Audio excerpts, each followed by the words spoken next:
Well, folks, I have done it again. I have looked and analyzed the problems that are facing our beloved card game, and I have solved the issues with Yu-Gi-Oh!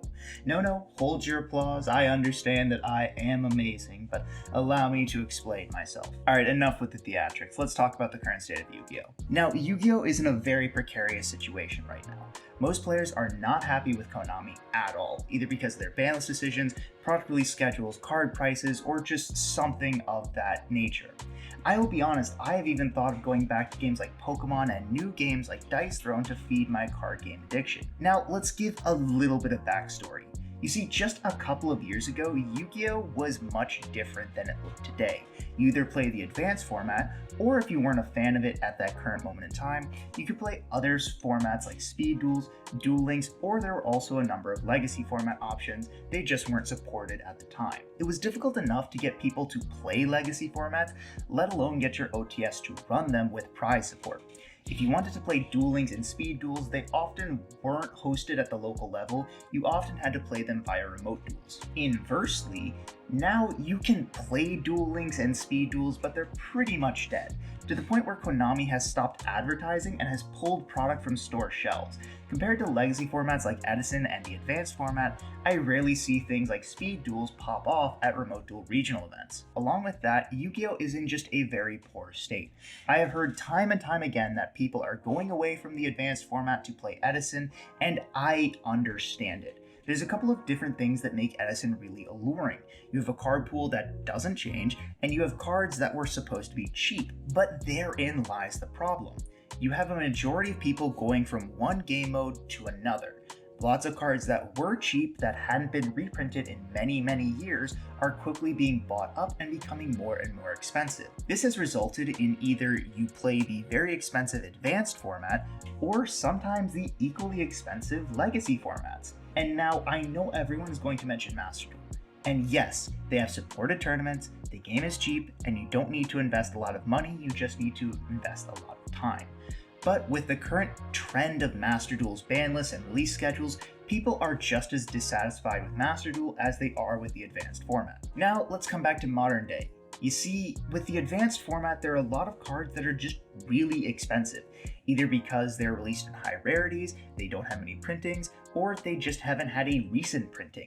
Think cards like the Voiceless Voice cards, Trident Dragion, Baron de Fleur up until the Rarity Collection, or just simply the ban list affects these card prices on the secondary market.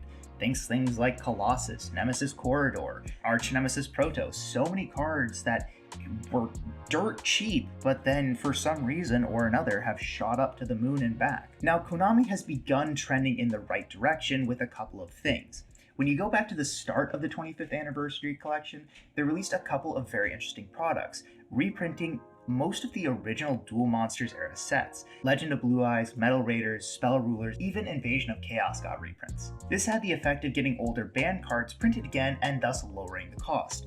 Think cards like Delinquent Duo, Confiscation, and Dimension Fusion. Recently, they reprinted Yugi's Legendary Decks 2, which didn't have a lot of good cards in it, but was still a nice collectible item and had some decent reprints. And coming in August, they're reprinting the very popular set Light of Destruction, which not only include banned cards like Substitute, but also ultimate rare copies of cards like Judgment Dragon, Honest, Lila. It's a really good way of reprinting older cards that they can't or won't put in newer sets. And that brings me to solving the current crisis of Yu-Gi-Oh! Incredibly expensive cards that were printed years ago that affect both the advanced and legacy formats that draw a majority of the player base. Now, I could very easily say just print every set, and yes, it would actually solve the problem, but that doesn't work with Konami. They want to do as much as possible while doing as little as possible. And this is where Konami, if you're listening, I urge you to take notes. As soon as you can, reprint the Legendary Collection 5Ds.